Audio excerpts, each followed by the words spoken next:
કર્ણાવતી નામના નગરનો રાજા કર્ણદેવ ખૂબ જ અહંકારી અને વિલાસી હતો. તેના અભિમાન અને લોભવિલાસનો કોઈ પાર નહોતો. તેની કમલાવતી નામની એક ગુણવાન અને ચારિત્ર્યશીલ પત્ની હતી. તે જેટલો આસ્તિક હતો તે એટલો નાસ્તિક હતો. રાણી કમલાવતી કર્ણદેવને ઘણીવાર સમજાવતી કે અભિમાન સારી વસ્તુ નથી. માણસે ધર્મકાર્યમાં પણ ધ્યાન આપવું જોઈએ. સુખ અને વૈભવ આજે છે ને કાલે નથી. પરંતુ રાજા તો રાણીની આ સલાહ માનવાને બદલે ઉલટું વધુને વધુ બગડવા લાગ્યો. તે સુરા અને સુંદરી અને મત અને ફેંકમાં મસ્ત રહેવા લાગ્યો. એક દિવસ નિરાશ રાણી મહેલના ઝરૂખામાં ઊભી ત્યાં થોડી દૂર નદી કિનારે કેટલીક સ્ત્રીઓ ભેગી મળી કંઈ વ્રત કરતી જોઈ. તેણે દાસીને બોલાવી અને એ સ્ત્રીઓ શું કરતી હતી તે જાણી લાવવા મોકલી. થોડી વાર પછી દાસી પાછી આવીને રાણીને કહ્યું, રાણીજી, એ સ્ત્રીઓ દશામાનું વ્રત કરે છે. રાણી આશ્ચર્ય પામી અને એ વ્રત કેવી રીતે કરાય તે જાણી લાવી. હા, તેમણે કહ્યું કે તે સૂતરના 10 તાંતરા લઈ તેની કંકુથી રંગીએ છીએ અને વળી તેની 10 ગાંઠો વાળીએ છીએ અને દશામાની મૂર્તિ બનાવી તેની પૂજા કરીએ છીએ. આ સાંભળી રાણીને પણ દશામાનું વ્રત કરવાનું મન થયું. તેથી તેને રાજાને વાત કરી અને રાજાએ હાંસી ઉડાડતા કહ્યું, રાણી, આ વ્રત સૌ બધું ધતિંગ છે. આપણે શેની ખોટ છે તે આ વ્રત કરવાથી પૂરી કરવી છે. ધન, દોલત, કીર્તિ, સુખ, સાહેબી, સંતતિ બધું જ આપણી પાસે છે, તો તારે આ વ્રત કરવાની શી જરૂર? અને રાજાએ રાણીને દશામાનું વ્રત કરવાની સ્પષ્ટ ના પાડી દીધી. રાણી ઉદાસ થઈ ત્યાંથી જતી રહી.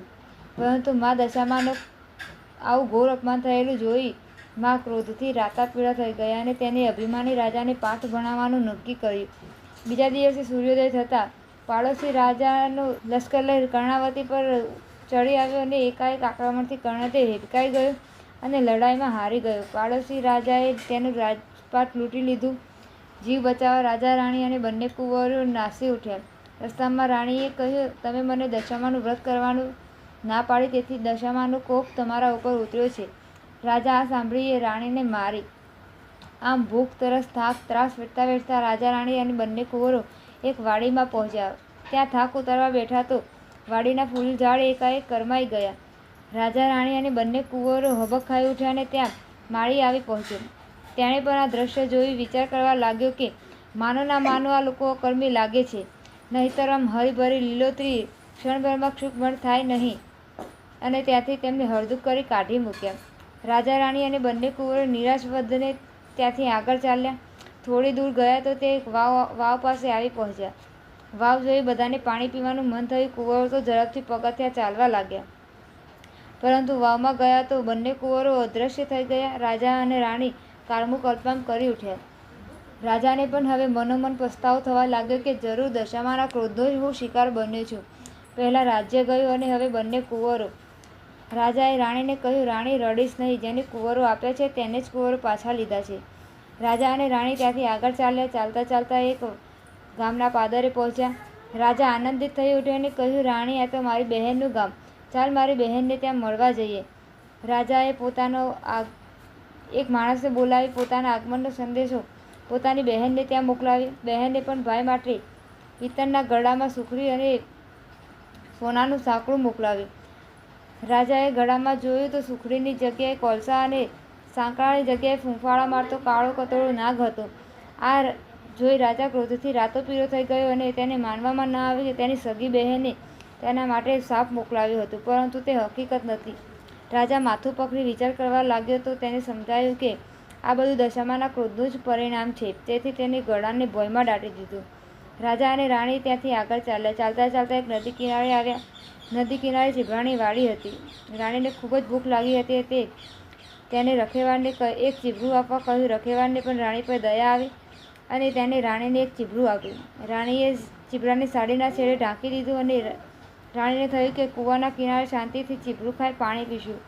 રાજા રાણી થોડી દૂર ગયા તો તેની પાસે સૈનિકો આવી પહોંચ્યા અને તેને બંનેને રોક્યા અને તેને ઝડપી લીધા. તેમને રાણીના સાડીના છેડે ઢાંકેલું રાજકુંવરનું માથું સંકળાયેલું મળ્યું. મા દશામાના ક્રોધને લીધે રખેવાળે આપેલું ચીભરું રાજકુંવરનું માથું બની ગયું. સૈનિકો ક્રોધે ભરાયા અને તેને દોરીથી બાંધી રાજા પાસે લઈ ગયા અને રાજાએ પણ ગુસ્સેથી તેમને તાત્કાલિક જેલમાં પૂરવાનો આદેશ કર્યો. જેલમાં બેઠા બેઠા રાજા રાણી આ ઘટના પર શાંત ચિત્તે વિચાર કરવા લાગ્યા તો તેમને ખાતરી થઈ ગઈ કે બધા બનાવો બની રહ્યા છે તે દશામાના ક્રોધને લીધે જ બની રહ્યા છે. તેથી હેન કેન પ્રકારે દશામાના ક્રોધને શાંત પાડવો જ રહ્યો. આથી દશામાને રીઝવવા રાજા રાણીએ તેની તપસ્યા શરૂ કરી. 10 દિવસ સુધી માના નામના જાપ કર્યા, નકોડા ઉપવાસ કર્યા, માની માનસિક સેવા પૂજા કરી અને પોતે કરેલી ભૂલો ક્ષમા કરવા માની યાચના કરી. રાજા રાણીની હાર્દિક ભક્તિ જોઈ મા દશામા તેમની ઉપર પ્રસન્ન થયા અને તેમને સ્વપ્નમાં દર્શન દીધા અને આશ્વાસન આપ્યું કે ચિંતા કરશો નહીં, સૌ સારા વાલા થશે.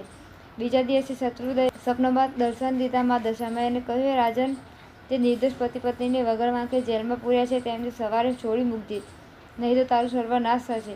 અને હા, તારો કુંવરો રિસાઈને જતો રહ્યો છે તે હજી જીવિત છે, તે સવારે આવી જશે. સવારે ક્ષેમ કુંવર પાછો આવી જતાં શત્રુ રાજાએ રાજા રાણીને બંનેને જેલમાંથી છોડી મૂક્યા. રાજા રાણી દશામાનો આભાર માનતા માનતા ગુણગાન ગાતા ગાતા ત્યાંથી આગળ ચાલ્યા અને બહેનના ગામ પહોંચ્યા. રાજાએ પેલો જમીનમાં દાટેલો ઘડો યાદ આવ્યો તો જમીન ખોદી ઘડો બહાર કાઢ્યો અને અંદર જોયું તો સુખડી અને સોનાનું સાંકળું હતું. બહેનને પણ પોતાના ભાઈની આગમન ખબર પડતા તે ભાઈ ભાભીને લેવા સામે આવી. થોડા દિવસ ત્યાં રાખી અને બહેનને તેમની આગમતા સ્વાગમતા કરી.